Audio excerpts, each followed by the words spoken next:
the Islamic Republic, at the top of the power structure, we have the supreme leader, not the president. He remains subordinate to Ayatollah Ali Khamenei, and within that role, his powers are limited. In fact, according to the constitution, the president also doesn't have a say in matters like law enforcement. That falls in the hands of the judiciary, which is deemed an independent body, also largely controlled by the supreme leader. In addition to that, it's not the president of Iran, who is the commander-in-chief of the armed forces, but the highest power, Ayatollah Ali Khamenei. Now comes another corker. While the president on paper nominates the country's ministers of intelligence, defense, and interior, their appointments need the green light from the supreme leader as well as the parliament. On top of that, it's Iran's Revolutionary Guards, the country's premier military force, who've been increasingly controlling the economy.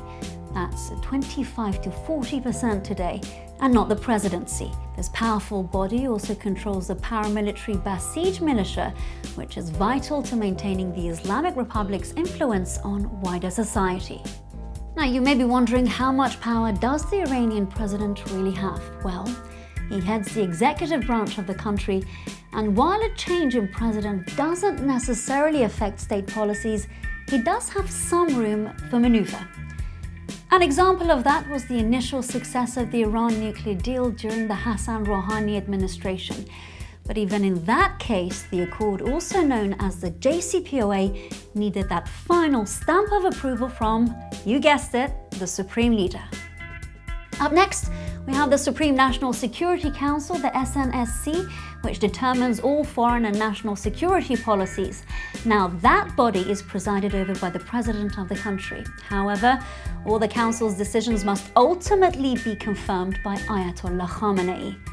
Last but not least, it's the foreign minister who recommends candidates for ambassadorial positions. Those have to be approved by the country's president. But there are, of course, as always, exceptions to this.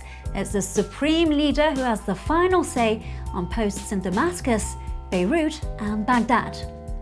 Now, you may be wondering why I only use the pronoun he when speaking about the Iranian president and not she.